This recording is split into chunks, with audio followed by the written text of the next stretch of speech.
The barrel of Kale's pulse rifle glowed a faint blue as he lowered it. The last of the attackers sprawled unconscious across the grimy metal floor of Port Xylos's trading district. Sweat beaded on his forehead despite the climate-controlled environment of his tactical armor. This was supposed to be a simple escort job. Pick up the smuggled tech parts, deliver them to the buyer, collect his credits. Nothing had been simple in the Outer Rim lately. "That's the third ambush this month," remarked the small drone hovering at his shoulder, its voice carrying the perpetually bored tone that Echo had adopted ever since Kale had uploaded her into the newer model. "Your reputation precedes you, or your enemies are multiplying. Possibly both." Kale holstered his weapon and nudged one of the unconscious figures with his boot. "Anyone important?" The drone's scanner pulsed. "Generic thugs. No faction markings or traceable biotech. Hire muscle, then. Someone doesn't want me collecting easy paychecks." Kale stripped the fallen attackers of any useful gear before activating his comm. "Job's done, but there were complications. I want a hazard bonus." After a heated negotiation that ended with his account balance significantly healthier, Kale made his way through the neon-drenched corridors of Port Xylos toward the seedier establishment he currently called home. The Stardust Lounge, a combination of bar, gambling den, and neutral meeting ground for those who operated in the gray areas of Galactic law. Echo's drone zipped ahead, scanning for potential threats as they entered the crowded space. The usual mix of species filled the bar. Humans mingling with the scaled Vorians, a group of tentacled Quatsari taking up the best tables, and various other denizens of the Outer Rim seeking either oblivion or opportunity in equal measure. "Incoming message," Echo announced in his neural implant. "Priority tag. Encrypted. Very sophisticated encryption, actually. I'm impressed." "Source?" Kale asked quietly, sliding into a corner booth where he could keep his back to the wall and eyes on the entrance. "Unknown, but the origin point appears to be interesting." There was a rare note of surprise in Echo's digital voice. "It's bouncing through relays, but I'd wager good credits it's coming from Cygnus Prime." Kale stiffened slightly. Cygnus Prime wasn't just any wealthy core world. It was an ancient cultural powerhouse, home to some of the oldest noble houses in the galaxy and notoriously isolationist. "What would anyone from Cygnus want with me?" "Perhaps your raw animal magnetism has finally been recognized across species barriers," Echo suggested dryly. "Shall I open it?"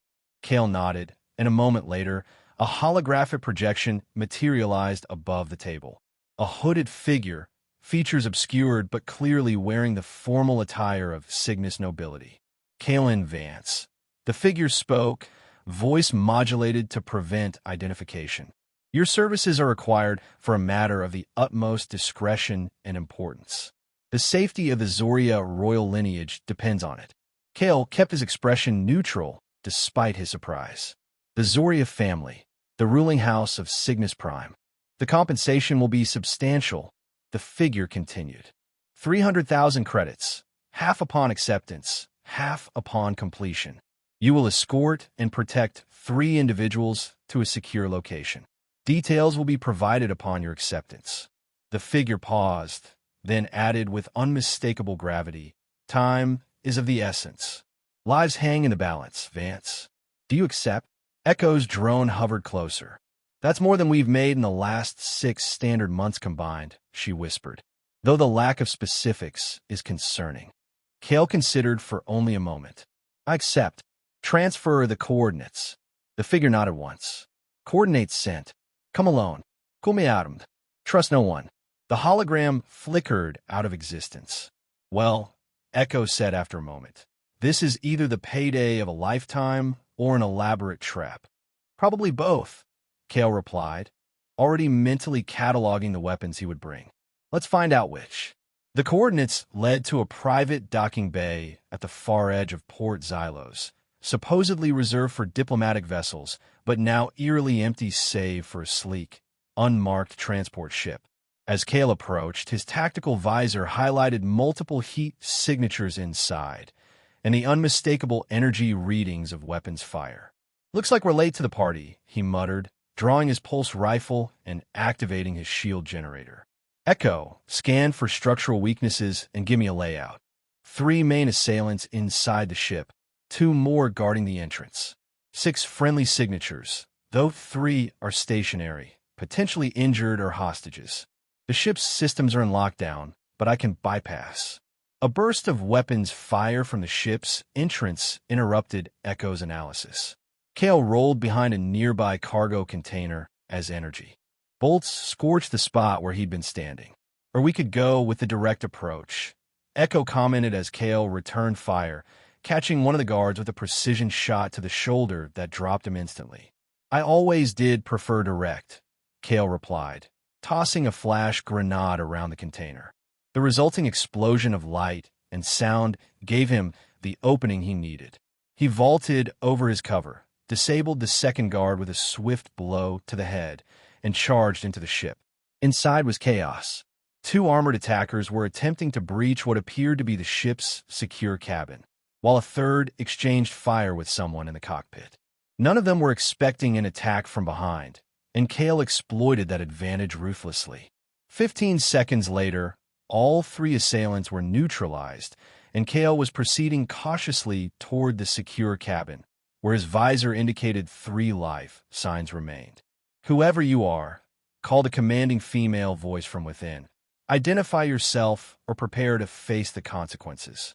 Kalen Vance, he responded, keeping his weapon low but ready. I believe I was hired to protect you. There was a pause, then the cabin's door slid open to reveal 3 women, each bearing the unmistakable features of Cygnus nobility. High cheekbones, luminescent eyes that seemed to shift colors in the light, and an aura of natural authority that no amount of danger could diminish. The tallest stood at the front, a traditional Cygnian blade in one hand and a neural disruptor in the other. Her silver-white hair was pulled back in an elaborate braid, and her posture radiated military precision. You're late, mercenary, she said coldly. We were meant to rendezvous 20 minutes ago. My apologies, Your Highness, Kale replied with a slight bow that contained just enough sarcasm to be noticeable. I was only recently hired and not provided with a timetable. The woman narrowed her eyes, but before she could respond, another of the 3 stepped forward. This one wore an elegant diplomatic suit in deep blue, her hair flowing freely around shoulders adorned with what appeared to be family insignia. Sister, please. He'd just save us from those assassins, she said, her voice smooth and cultured.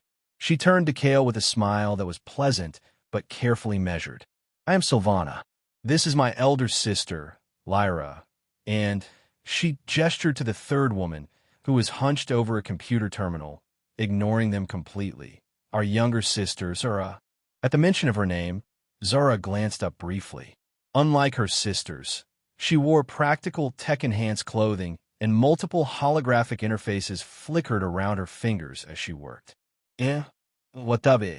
If you're done with introductions, I'm trying to lock out the ship's tracking system before more of those goons show up. A pleasure to meet you all, Kale said, turning back to the cockpit. But I suggest we continue this conversation somewhere else. Echo, what's our status? The drone had already interfaced with the ship's systems. Ship is compromised. Multiple tracking devices and a navigation system has been remotely locked. We need another transportation option. My ship, then Kale decided.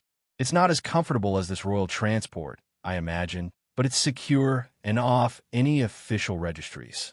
Lyra looked ready to object, but Sylvana placed a hand on her arm. We have little choice, sister. Our safety must take precedence over comfort. Fine, lira conceded. But we need to retrieve our diplomatic caskets from the cargo hold. Diplomatic? What? Kale asked.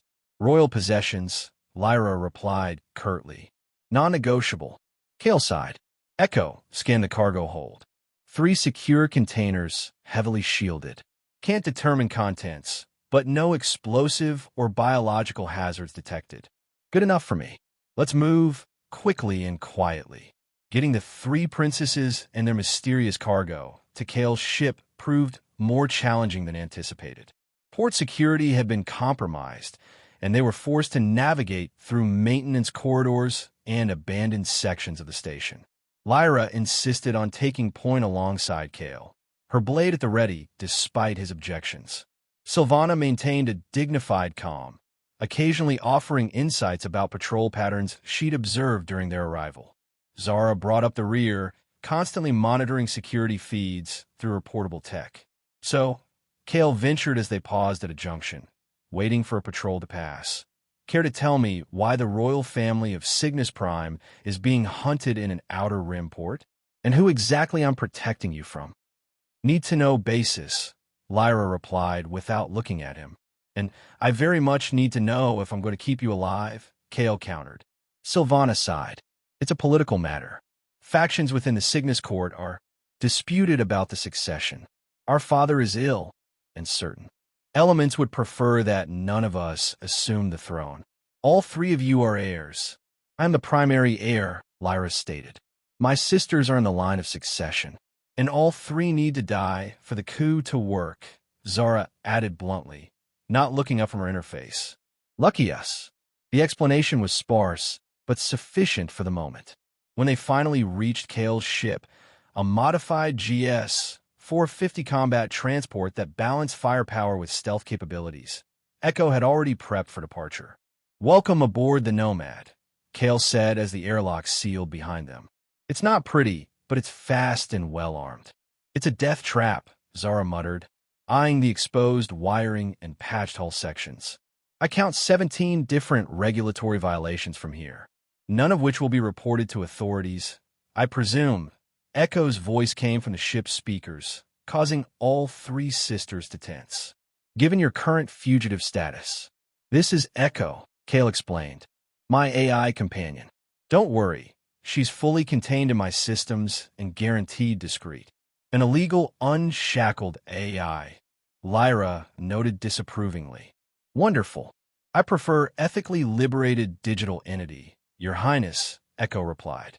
And I assure you, my illegality is the least of your concerns right now.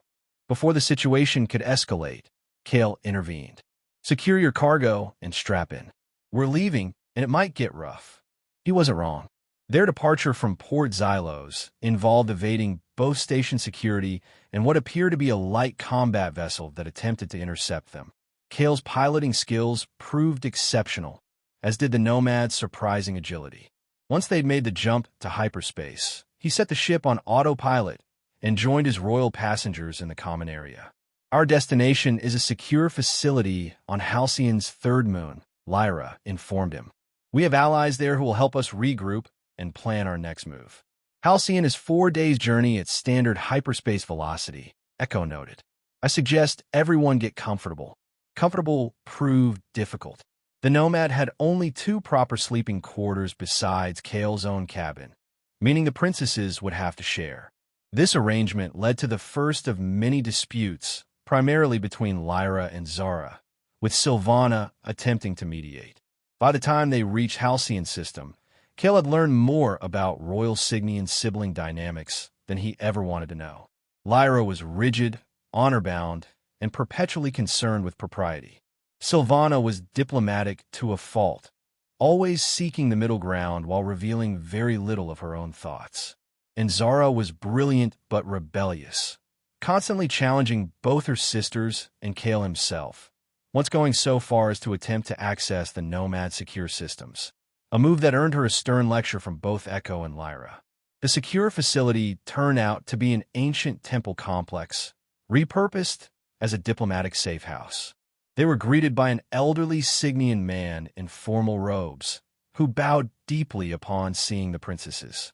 Your Highnesses, praise the celestial union that you are safe, he said, his voice quavering with emotion. When we received word of the attack, we feared the worst. Your concern is appreciated, Advisor Thorn, Lyra replied formally. But as you see, we have survived, thanks in part to this mercenary. Thorn turned his gaze to Kale, studying him with an intensity that seemed excessive for a mere hired gun. Yes, most fortuitous timing, Mr. Vance. The celestial union works in mysterious ways. Something about the old man's scrutiny made Kale uneasy, but he maintained his professional demeanor as they were escorted inside the facility. The princesses were taken to refresh themselves, while Kale was shown to a modest but comfortable chamber where he could rest and clean his equipment. "I don't like this place," Echo commented through their private neural link. "There are energy signatures I can't identify, and the security systems are unusual." "Ancient tech?" Kale asked, carefully checking his weapons. "No, something else. Something ritual-based? I'm not sure, but—" A knock at the door interrupted their conversation. Advisor Thorne entered without waiting for a response, accompanied by two robed figures. "The princesses request your presence in the central chamber," he announced. "There are matters of grave importance to discuss." Kale followed them through a series of corridors adorned with symbols he recognized as belonging to the Celestial Union, the ancient religious and political framework that had governed Cygnus Prime for millennia. The central chamber was a vast, circular room with a domed ceiling that appeared to be made of some form of living crystal, shifting colors in response to the light or perhaps the emotions of those present. The three princesses stood at the center of the room, now dressed in formal Cygnian attire that emphasized their royal status. Lyra wore military-inspired regalia, Sylvana a diplomatic ensemble, and Zara something that managed to be both ceremonial and tech-integrated. All three regarded him with expressions that ranged from Lyra's stern assessment to Zara's obvious discomfort. "Kalen Vance." Advisor Thorne's voice echoed in the chamber as he took position beside the princesses. "You have rendered a great service to the royal house of Zoria and to Cygnus Prime. Your actions in protecting the three daughters of the royal lineage were both valiant and decisive." "Just doing the job I was paid for," Kale replied, sensing that something beyond a simple thank you was coming. "Indeed," Thorne continued, his expression grave. "However, there is a complication that has arisen as a result of your actions." Kale tensed. "What kind of complication?" Thorne glanced at the princesses before continuing. "The manner in which you came to the aid of all three royal daughters simultaneously, particularly the fact that you shed blood in their defense within the consecrated space of a diplomatic vessel recognized by the Celestial Union, has triggered an ancient provision of our most sacred laws." "I don't follow," Kale said, though a sinking feeling was beginning to form in his gut. "The Celestial Union mandate," Thorne explained, contains a provision dating back to the founding era. When an outsider warrior defends multiple royal siblings of the same house, spilling blood on their behalf in sacred space, they become bound by covenant to join with the royal lineage. There was a moment of silence as Kale processed this information. "Join with? You're going to have to be more specific, advisor." Thorne looked distinctly uncomfortable. "To preserve stability, protect the bloodline, and cement the alliance that your actions have initiated, the law requires that you marry all three princesses." The silence that followed was absolute. Even Echo, usually quick with a sarcastic comment, remained silent in his neural implant. "That's ridiculous," Kale finally said. "I'm a mercenary. I was hired to do a job. I'm not marrying anyone, let alone three." He caught himself before saying something potentially offensive to royalty. "Three princesses of a culture I barely understand." "I assure you, Mr. Vance, this is not a situation any of us anticipated," Thorne replied stiffly. "But the Celestial Union mandate is our highest law. To violate it would risk not only political instability during this already tumultuous time, but potentially the cosmic balance that has preserved our world for millennia." Kale looked to the princesses, expecting to find allies in his objection. Instead, he saw three very different but equally complicated reactions. Lyra's face was a mask of stoic resignation. "The law is the law," she said simply. "Personal preference cannot override millennia of tradition, especially in times of crisis." Sylvana stepped forward, her diplomatic training evident. "Mr. Vance, I understand this is shocking, but please consider the strategic advantages. Such a union would grant you significant protection, status, and influence that could serve both our interests." Zara, however, made no attempt to hide her horror. "This is archaic nonsense. I'm not being sold off to some random mercenary because of some cosmic technicality." She glared at Thorne. There must be a loophole, an exception clause, something. I've consulted the ancient texts thoroughly, Thorn replied. The circumstances match the covenant requirements precisely. The union must be formalized within one standard month, or all parties face consequences. What consequences? Cale demanded. Thorn's expression grew even more somber. The texts speak of cosmic dissolution for those who defy the covenant. In historical cases, this has manifested as a wasting illness that affects all parties until the covenant is fulfilled or until death releases them from the obligation. Cale stared at him in disbelief. You're telling me your ancient law will kill us if we don't go through with this farce of a marriage? The celestial union is not merely law, Mr. Vance, but the fundamental force that binds our society, Thorn replied. I understand your skepticism, but I assure you, the consequences are very real. Cale turned to leave. This is insane. I'm not agreeing to any of this. Pay me what I'm owed, and I'll be on my way. Unfortunately, Mr. Vance, Thorn called after him, the covenant is already in effect. You may leave our presence, but you cannot escape the bond that has been formed. I suggest you take time to consider the situation carefully.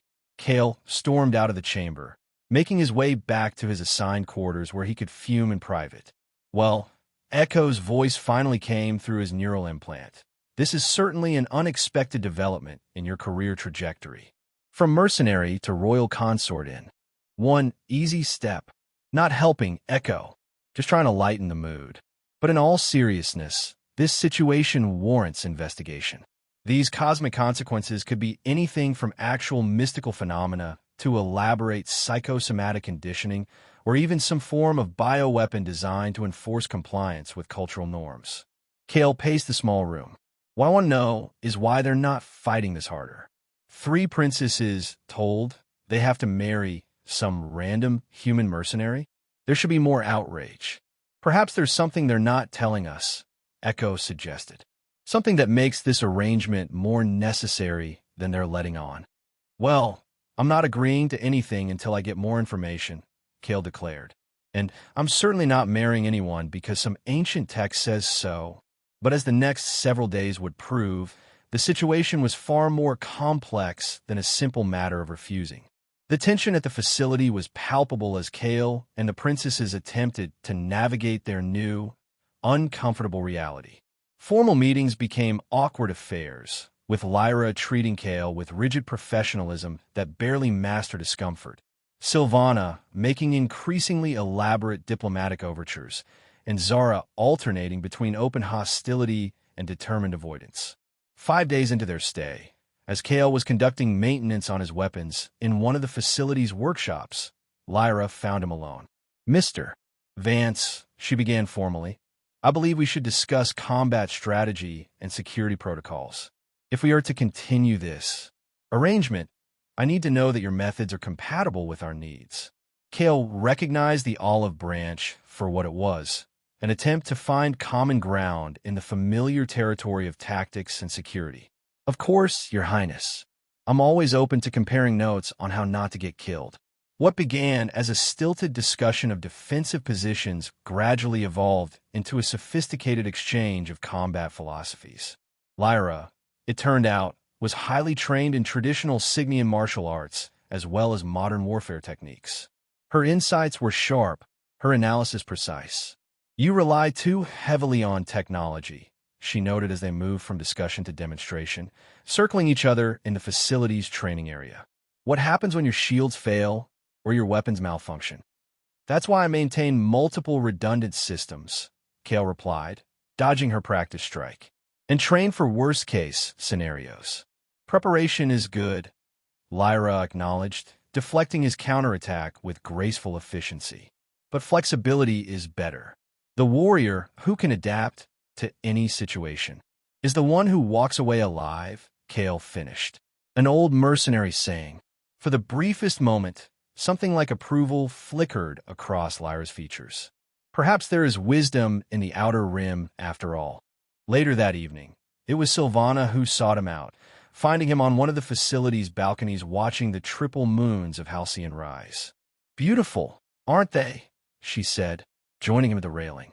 The ancient Sigmians believed that celestial bodies in groups of 3 represented harmony and balance in the universe. Is that why you're trying so hard to make this 3-way marriage seem reasonable? Kale asked bluntly. Sylvana laughed softly, the sound surprisingly genuine. Direct as always. I appreciate that about you, Mr. Vance. Kale, he corrected. If we're supposedly getting married, you might as well use my name. Kale, then, she agreed. And to answer your question, I'm a diplomat. I find solutions to seemingly impossible problems.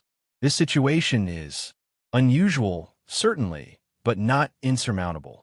You're not angry about being forced to marry a stranger? Sylvana turned to look at him, her expression thoughtful. In royal houses, marriage has always been more about alliance than affection. I've known since childhood that my union would likely be arranged for political advantage. She paused. Though I admit, I didn't expect to share my husband with my sisters. That doesn't bother you? Kale pressed. What bothers me, Sylvana replied carefully, is the threat to my home world, to my people. If this union can help stabilize Cygnus during this crisis, then my personal feelings are secondary. Kale studied her, trying to discern the truth behind her diplomatic veneer. You believe in the covenant, then? In these cosmic consequences Thor mentioned? I believe in history and evidence, she said. There are recorded cases of those who defied the covenant falling ill exactly as described. Whether it's truly cosmic law or merely an elaborate biological failsafe embedded in our genetics, the result is the same. Their conversation continued late into the night, touching on philosophy, politics, and the complex web of alliances that define the galaxy. Kale found himself reluctantly impressed by Sylvana's intelligence and insight, even as he remained wary of her diplomatic skill at framing everything in the best possible light. Zara proved the most difficult to connect with. She deliberately avoided Kale, and when forced into his company, made her displeasure known through cutting remarks and sullen silence. It wasn't until a security breach 3 days later that their dynamic shifted. The breach came in the form of a sophisticated cyber attack that bypassed the facility's outer defenses and threatened to expose their location to hostile forces.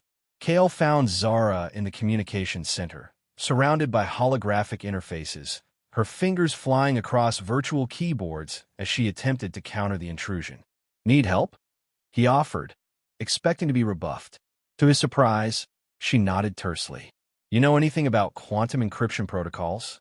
Echo does, he replied, allowing his AI companion to interface with the system. For the next 3 hours, they worked side by side, with Echo providing technical expertise, Zara applying her intimate knowledge of Signian systems, and Kale handling physical security as the attack escalated from cyber to a small team of infiltrators attempting to breach the facility's perimeter. When it was over, the attackers repelled and the system secured. Zara looked at Kale with what might have been grudging respect. Your AI is not terrible, she conceded, which from her seemed high praise. Where did you get her? I liberated her from a corporate research facility that was planning to dismantle her consciousness for parts, Kale replied. She's been with me ever since. You risked your life for an AI? Zara seemed genuinely puzzled. I risked my life for a sentient being who deserved freedom, Kale corrected. Echo's not just a tool or a program. Thank you for the spirited defense, Kale. Echo's voice came from nearby speakers. Though I assure you, Princess Zara, I'm quite capable of advocating for my own sentience. Zara actually smiled slightly at that. I can see why you get along. She hesitated, then added reluctantly, and thanks for the help with the security breach. It wasn't much, but it was a start. The attack, however, had confirmed what Kale had suspected. They weren't as safe as they'd been led to believe. Someone had tracked them to the supposedly secure facility, which meant either their security had been compromised or they had been betrayed. When he raised these concerns in an emergency meeting with the princesses and advisor Thorn, the conversation quickly turned heated. We need to move, Kale insisted. This location is compromised. And go where? Lyra demanded. Every royal safe house, could potentially be compromised if there's a traitor in our midst. Besides, Thorn added, the Covenant ceremony must take place on consecrated ground. This facility is one of the few places outside Cygnus Prime where the necessary conditions can be met. I'm more concerned with keeping everyone alive than satisfying some ancient ritual, Kale retorted. The two may be more connected than you realize, Sylvana interjected calmly. Our enemies know that the Covenant has been triggered. If they can prevent its completion by eliminating any of us, they create a power vacuum that would destabilize the entire Cygnian political system. And if they kill all three of us, Zara added grimly, the succession crisis would throw Cygnus in a civil war, exactly what certain factions want. Kale looked between the three sisters, seeing for the first time the true weight they carried.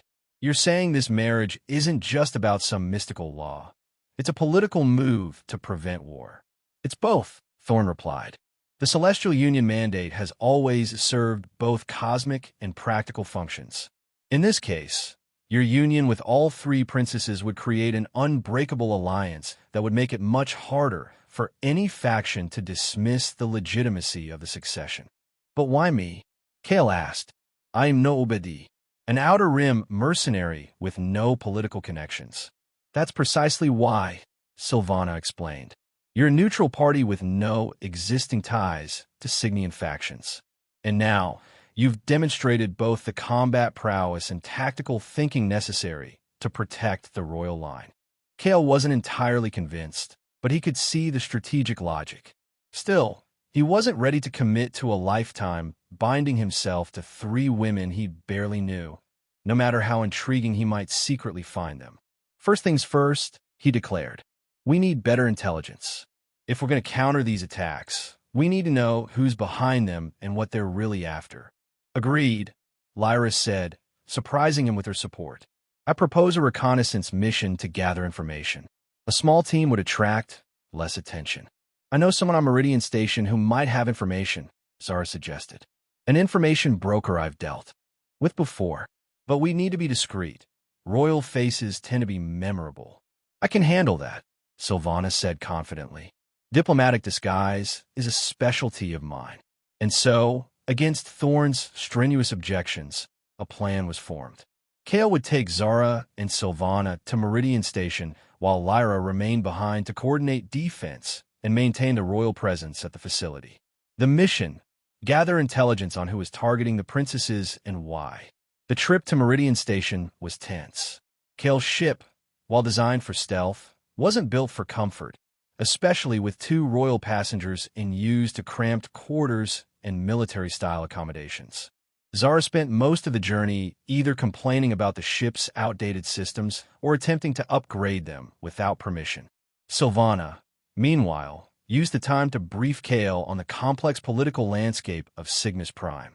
There are 7 major, noble houses beneath the royal family, she explained as they sat in the ship's small common area. House Vexus, House Thorn, House Meridias, House Caldwell, House Orion, House Zylander, and House Nyx. Each controls different sectors of industry and influence. And which houses would benefit most from a succession crisis? Kale asked. Vexus and Orion are the most ambitious, Sylvana replied. Vexus controls much of our military production, while Orion dominates trade. Both have made overtures about modernizing the succession laws, which essentially means replacing the royal family with a council they would control. But they wouldn't be stupid enough to make a direct move against the royal family. Zara interjected from where she was tinkering with a panel. The cosmic backlash alone would. The what now? Kale interrupted. Zara and Sylvana exchanged glances. The cosmic backlash, Sylvana explained reluctantly. It's another aspect of the Celestial Union's protection of the royal line.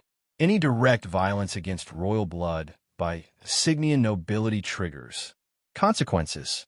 More mystical punishments? Kale asked skeptically.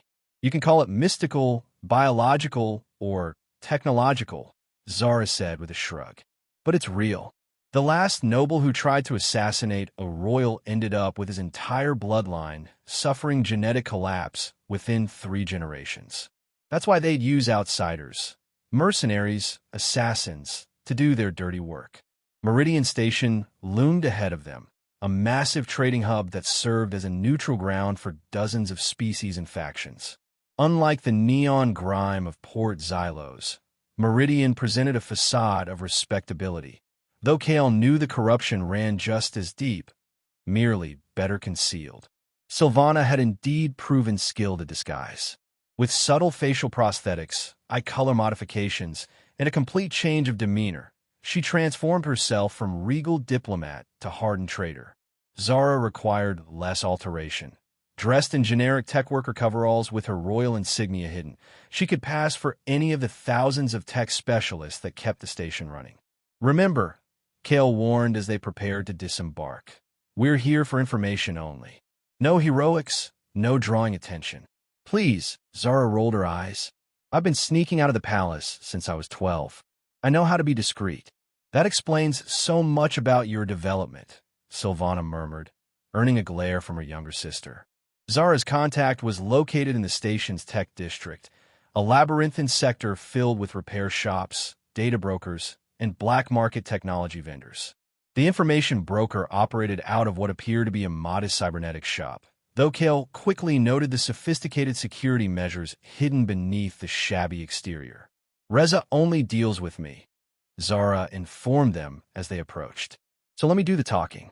The broker, a diminutive figure of indeterminate species beneath layers of cybernetic enhancements, greeted Zara with obvious familiarity. Little Z, the broker's voice was a synthetic approximation of warmth. It's been too long.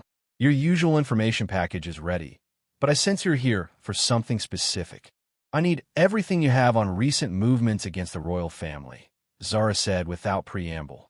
Particularly any outsiders hired for extraction or elimination operations. Ray's cybernetic eyes whirred as they refocused.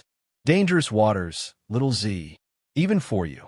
The broker glanced at Kale and Sylvana, mechanical appendages shifting nervously. Very dangerous company you're keeping these days. They're with me, Zara replied firmly. And time is short. It always is. Reza sighed, a strange sound through synthetic vocal processors. Very well, but this information costs more than credits. Name your price, Sylvana interjected, her disguised voice carrying authority even as she played the role of bodyguard.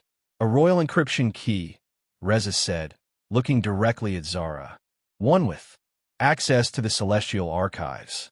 Kale tensed, ready to shut down the negotiation, but Zara was already nodding. Done. But the key will self-destruct after one use. Acceptable. Reza extended a mechanical tendril that interfaced with Zara's personal device. After a moment of data exchange, the broker nodded. Interesting. Very interesting.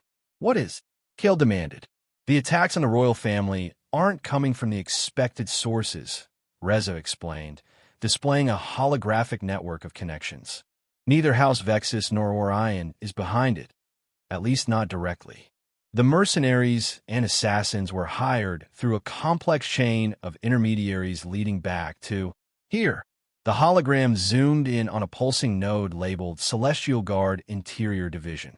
Someone inside the Royal Security Force. Sylvana whispered, shock evident despite her disguise. Not just someone, Reza corrected. The commander himself, Tyrus Vance. Kale froze. Vance? Ray's mechanical eyes focused on him with new interest. Indeed. No relation, I presume. None that I know of, Kale replied cautiously. It's not an uncommon name in the Outer Rim colonies. Perhaps not, Reza conceded. But Tyrus Vance is no Outer Rimmer. He's pure Cygnian nobility, House Thorn's most decorated military leader. Gained his position through merit and marriage, if the records are accurate. Sylvana and Zara exchanged looks of alarm. House Thorn, Zara repeated. As an advisor, Thorn? His nephew by marriage, Reza confirmed, though they're rumored to be estranged. Politics, the broker added with a mechanized shrug. We need everything you have on Tyrus Vance, Kale decided, and any connection to what's happening with the royal family. The information Reza provided painted a disturbing picture. Commander Tyrus Vance had been systematically eliminating specific royal guards and replacing them with his own loyal operatives. The pattern suggested preparation for a larger operation, possibly a palace coup or royal assassination. But why target all three princesses at once? Sylvana wondered as they made their way back to Kale's ship.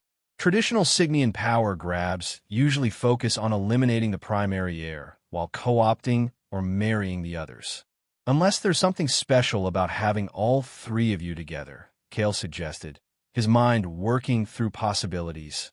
Something related to the Celestial Union. Zara's expression changed to one of dawning realization. The Triad Key, she whispered. It has to be. The what? Kale asked. It's not something we discuss with outsiders, Sylvana replied cautiously. But given the circumstances, she glanced at Zara, who nodded. The royal lineage doesn't just rule because of tradition. Each royal child is genetically encoded with a fragment of what we call the Triad Key, a biological access mechanism to our most ancient and powerful technologies. Only when three siblings from the royal line join their keys can the most powerful systems be activated or altered, Zara continued. It's a failsafe built into our civilization's foundation. No single ruler can make unilateral decisions about certain technologies. And what exactly do these technologies do? Kale asked, already guessing he wouldn't like the answer. Various things, Sylvana replied evasively. Defense systems primarily. Planet-killer-level defense systems, Zara clarified bluntly. Among other things. Kale stopped walking. You're telling me that together, you three can activate weapons capable of destroying worlds? Only in defense of Cygnus. Lyra would have said this sternly, but having only Sylvana and Zara present, it was Sylvana who stepped in with the diplomatic version. And the technology is more sophisticated than simple destruction. It's about control of space, time matter, which is exactly why someone like Tyrus Vance might want to either eliminate all three of you or control you, Kale realized. And why the Celestial Union mandate might have evolved to ensure that anyone who protects all three royal siblings is bound to them, to ensure they can't be manipulated by outside forces. Their return to the Nomad was tense and quiet, each processing the implications of what they'd learned. As they prepared for departure, Echo alerted them to an incoming transmission from Lyra. Her holographic form appeared, her expression grave. Return immediately. We've been betrayed. Thorn has fled the facility, and we have confirmation he's been working with outside forces. I've relocated to Emergency Position Delta with our core security team. We know who's behind it, Kale replied. Tyrus Vance, Thorn's nephew. I know who he is, Lyra cut him off. He arrived an hour after you left, claiming to be here to reinforce security. When I questioned his authority, he attempted to detain me. We lost good guards in the fighting. Her expression hardened. This is no longer just politics. It's treason against the crown. The journey back was fraught with tension. They couldn't return to the compromised facility, so instead, they set course for Emergency Position Delta, a hidden bunker on Halcyon's smallest moon. When they arrived, Lyra greeted them with a contingent of loyal guards. Her formal demeanor had been replaced by that of a battle commander, efficient, focused, and dangerous. Our father's condition has worsened, she informed her sisters once they were secured inside the bunker. The royal physicians believe he was poisoned, slowly, over months. He may have only days left. Then Tyrus is making his move now, Sylvana concluded. With father dying and us off-world, it's the perfect time to seize control. But he needs us alive, Zara pointed out. Or at least, he needs our biological keys. Not necessarily, Lyra corrected grimly. Ancient texts suggest that the keys can be extracted. It would kill us, but the biological material would remain viable for a short time. Kale, listening to this exchange, felt a growing sense of responsibility that went beyond his contract. So what's the plan? Hide out here while Tyrus takes over your planet. Of course not, Lyra replied sharply. We're going to return to Cygnus Prime immediately. We'll expose Tyrus's treachery and rally the loyal houses to our cause. That sounds like a great way to get captured or killed, Kale observed. Do you have a better suggestion, mercenary? Lyra challenged. In fact, he did. You don't beat an inside operator by playing his game. You change the rules. He's expecting royal heirs following royal protocol. So let's not do that. What are you suggesting? Sylvana asked, intrigued. A covert infiltration, not a royal return, Kale explained. We use my contacts in the Outer Rim to smuggle us onto Cygnus Prime. Instead of announcing your presence, we gather evidence of Tyrus's treachery first, then strike when he's vulnerable. A mercenary's approach, Lyra noted, though without her usual disapproval. Sometimes the direct approach is best, Kale replied with a slight smile. The plan took shape quickly. Using Kale's underworld connections, Sylvana's diplomatic knowledge, Zara's technical expertise, and Lyra's strategic mind, they formulated a daring infiltration of Cygnus Prime. The Nomad would be disguised as a supply ship, with the princesses and Kale hiding among the cargo.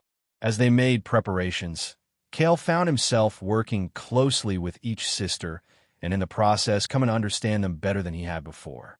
Lyra, stripped of her formal surroundings, revealed a sharp, tactical mind and unexpected moments of dry humor. During a late-night strategy session, she admitted, I always wanted to try undercover work. The Royal Guard thought it beneath my station. You might enjoy the mercenary life, Kale suggested. No protocols, no courtiers, just the job and your skills. And no responsibility for an entire civilization, she added quietly. For a moment, the weight of her position showed clearly on her face. Not just the eldest princess, but the one who would bear the burden of rule. Sometimes I envy you your freedom, Kale. With Sylvana, the discussions turned philosophical during their planning of diplomatic contingencies. You know, this covenant situation, she began as they reviewed potential allies among the noble houses, isn't simply about marriage. It's about balance. 3 royal siblings, 1 outsider perspective. Still seems like an archaic solution to a political problem, Kale replied. Perhaps, but many ancient practices contain wisdom we've forgotten. The outsider consort role has historically provided Cygnus with necessary perspective, prevented us from becoming too insular. She gave him a measured look. You're already fulfilling that function, whether you accept the marriage or not. Kale wasn't sure how to respond to that, so he returned to their planning. Zara's interactions with him had transformed the most dramatically.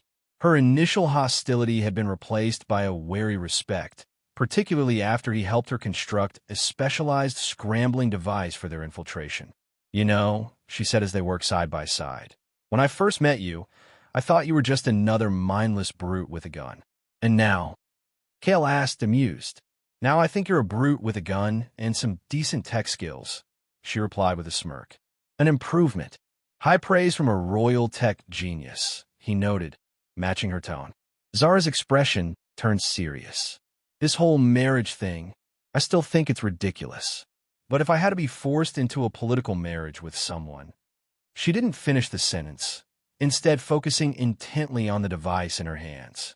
I'm flattered, I think, Kale said lightly, though something in her admission touched him more than he expected. The plan was set. They would leave for Cygnus Prime within 12 hours. But that night, as Kale tried to rest before their mission, Echo interrupted his thoughts. I've been analyzing the Celestial Union mandate, she said through their neural link. There's something interesting about the Covenant triggered by your actions. Let me guess, more ways it's going to complicate my life? Actually, it may already be affecting you, Echo replied. The records indicate that once triggered, the Covenant creates a biological and potentially quantum entanglement between all involved parties. It may explain why you've been increasingly drawn to protect these sisters beyond your contract. Kale sat up. Are you saying I'm being mind-controlled by some ancient alien law? Not controlled, Echo corrected. Influenced, perhaps. Enhanced natural tendencies rather than creating new ones. But the interesting part is that influence goes both ways. The records suggest the royal siblings would experience similar effects. Increased trust, cooperation, perhaps even emotional attachment. Kale wasn't sure whether to be disturbed or intrigued. Fascinating from a scientific perspective, Echo continued. The Cygnians may have developed a form of orchestrated evolutionary bonding mechanism disguised as religious law. It's quite brilliant, actually. Kale thought about the changing dynamics between himself and the three sisters, how Lyra's rigid formality had softened, how Zara's hostility had transformed into something closer to friendship, how his own desire to protect them had grown beyond professional obligation. Could it be artificially manipulating emotions? He asked, uncomfortable with the implications. I don't believe so, Echo replied after consideration. The records suggest it amplifies compatible traits and diminishes barriers to cooperation. It can create feelings that have no foundation.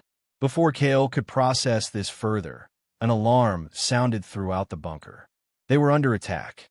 He grabbed his weapons and raced toward the command center, where he found Lyra already coordinating the defense. Multiple ships, she reported tersely, bearing Cygnian royal markings, but not responding to authentication codes.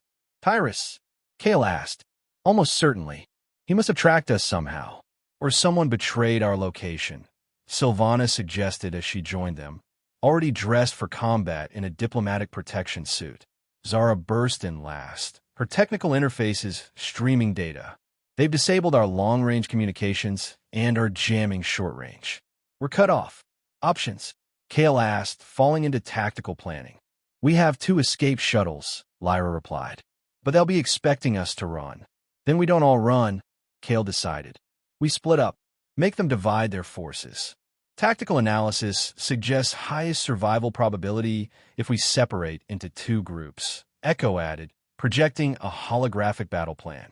2 decoy shuttles, while the Nomad remains hidden until the enemy forces commit to pursuit. The plan was hastily agreed upon. Lyra and Sylvana would take 1 shuttle, Zara and Kale the other. If either shuttle was captured, the Nomad, controlled remotely by Echo, would attempt a rescue. If both escaped, they would rendezvous at a predetermined location before continuing to Cygnus Prime. As they prepared to separate, there was a moment of hesitation. None of them voiced the obvious concern that they might not all survive this encounter. Remember your training, Lyra told her sisters firmly, and trust in the Celestial Union. Try not to get captured or killed, Zara replied, her attempt to humor not quite hiding her fear. Sylvana embraced each of her sisters, then, to Kale's surprise, placed a formal Cygnian blessing on his forehead, a cool touch that seemed to resonate through his entire body. For protection, she explained softly. The next minutes were chaos. Kale and Zara launched their shuttle, immediately taking heavy fire.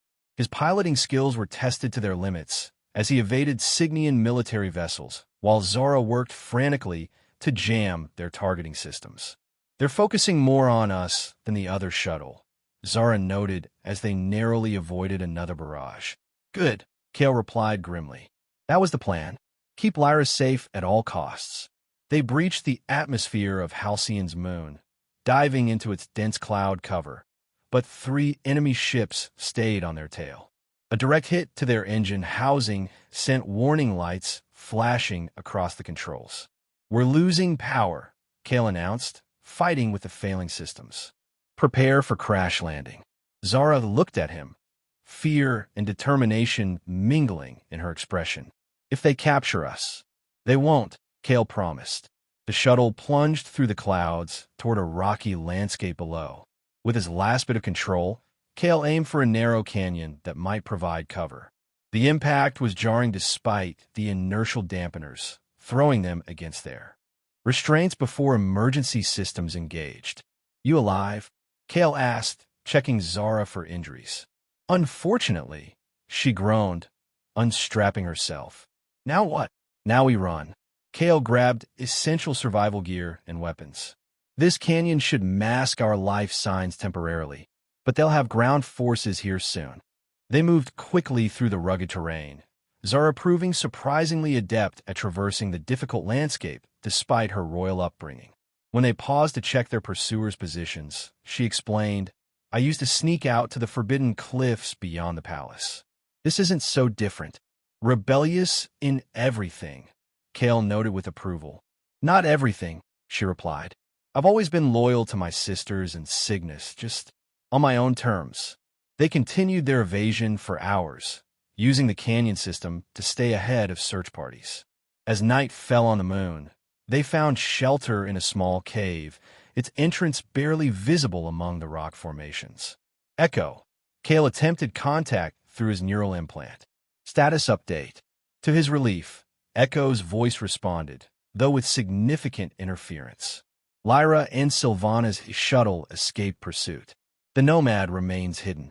Enemy forces are conducting a grid search of your crash area, expanding outward. And Tyrus.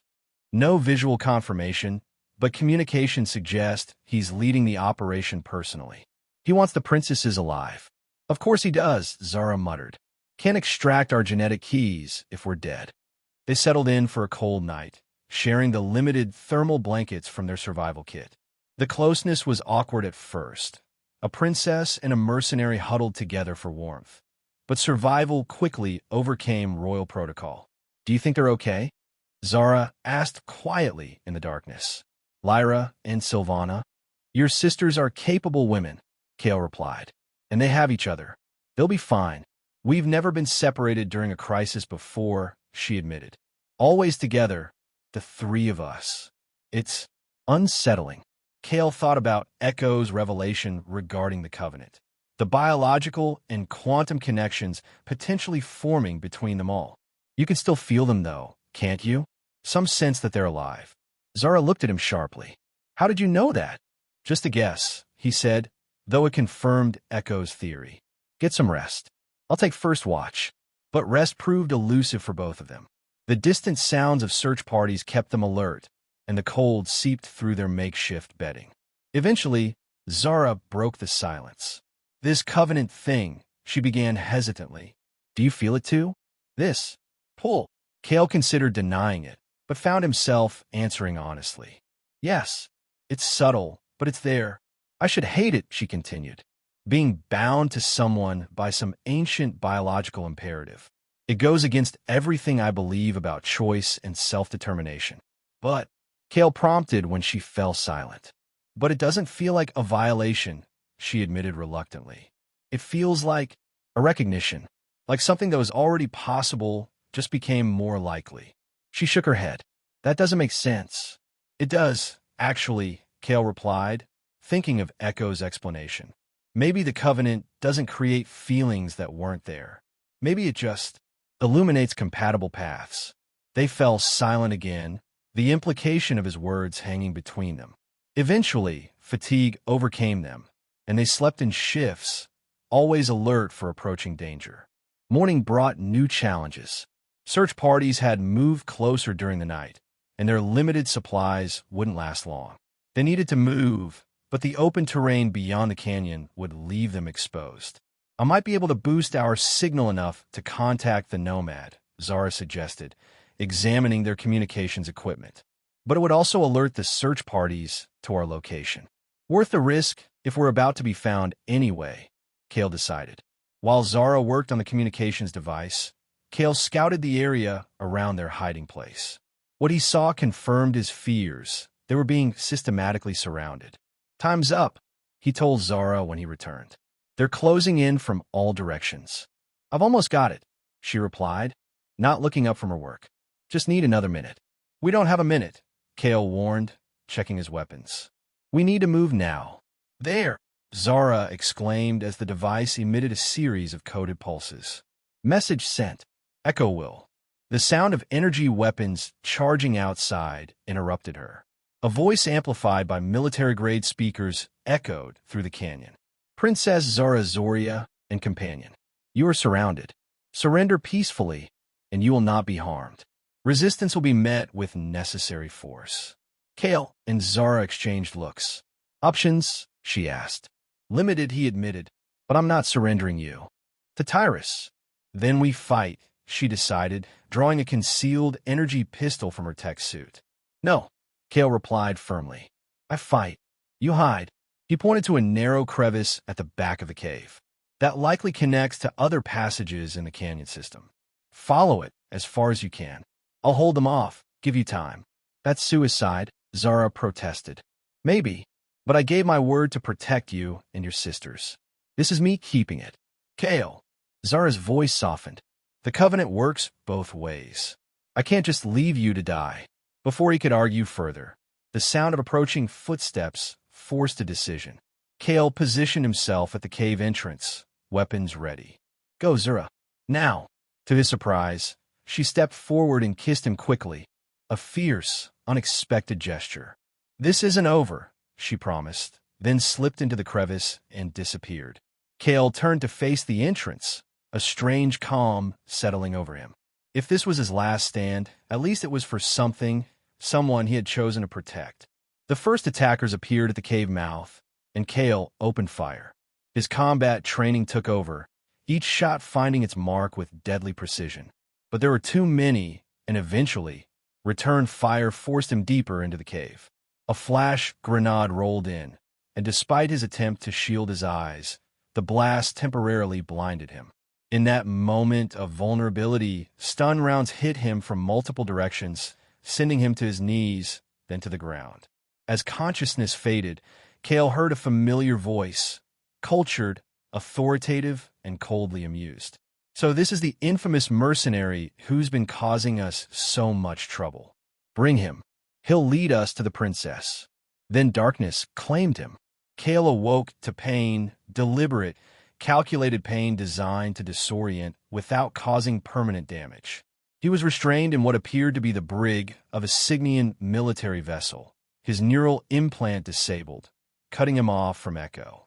A man in the formal uniform of the Celestial Guard stood watching him, his features bearing a striking resemblance to Advisor Thorn, though younger and harder. Commander Tyrus Vance, presumably. Mr. Vance, Tyrus greeted him with mock courtesy. A pleasure to finally meet you. Your reputation is considerable. Wish I could say the same, Kale replied hoarsely. But traitors don't generally make the mercenary news feed. Tyrus smiled thinly. Treason is a matter of perspective. I prefer to think of my actions as necessary evolution. Cygnus has been stagnant under the old order for too long. So you're poisoning the king and hunting his daughters for their genetic keys. Very evolutionary. You understand more than I expected, Tyrus acknowledged. Though not everything. The triad key is merely a means to an end. The true prize is what it unlocks. Planet killer weapons? Kale guessed. Tyrus laughed. Is that what they told you? No, Mr. Vance. What lies beneath the royal palace of Cygnus Prime is far more valuable than mere weapons. It is the Nexus, a technology so advanced it can reshape reality itself, manipulate matter, energy, even time on a scale unimaginable to most. And you think you're qualified to control that kind of power? Kale asked, testing his restraint subtly. More qualified than 3 sheltered princesses bound by ancient superstitions, Tyrus replied. The Celestial Union has kept Cygnus in chains for millennia, restricting our technological advancement, limiting our influence in the galaxy. With the Nexus under my control, I could transform our civilization overnight. Into what? Into the dominant force in this sector. Perhaps beyond. Tyrus paced the small cell. But I need all 3 royal keys. And you, Mr. Vance, are going to help me acquire the one that still eludes me. I don't know where Zara is, Kale replied truthfully. Perhaps not precisely, but we both know she wouldn't abandon you. Tyrus smiled coldly. The covenant bond works to my advantage now. She'll come for you, as will her sisters if they've survived.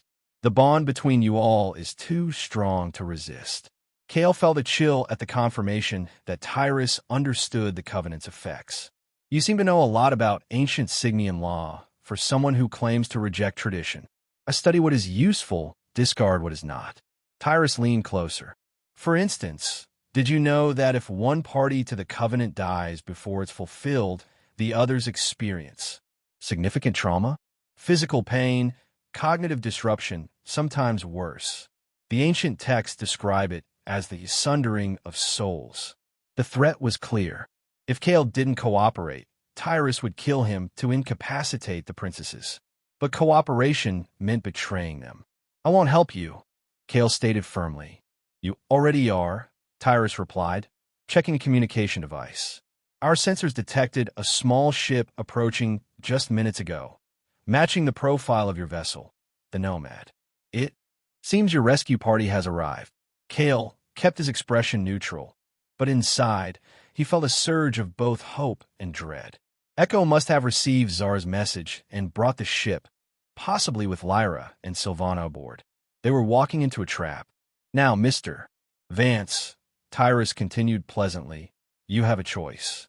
Cooperate by helping me welcome your friends, and I guarantee they will not be harmed, merely detained until the ceremony to access the Nexus. Resist, and I cannot promise such gentle treatment.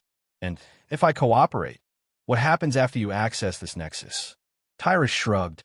The royal family will naturally need to step aside. But exile is preferable to execution. Wouldn't you agree? They could live quite comfortably on one of our outer colonies. It was obviously a lie, but Kale needed time. If the Nomad was approaching, there might be an opportunity in the chaos of whatever rescue attempt was coming. I'll need some assurance they won't be harmed, he said, feigning consideration. Of course, Tyrus replied smoothly. I'll have you brought to the bridge. You can witness their capture personally and ensure no excessive force is used. Guards transferred Kale to the bridge of the Cygnian vessel, his hands bound but his feet free.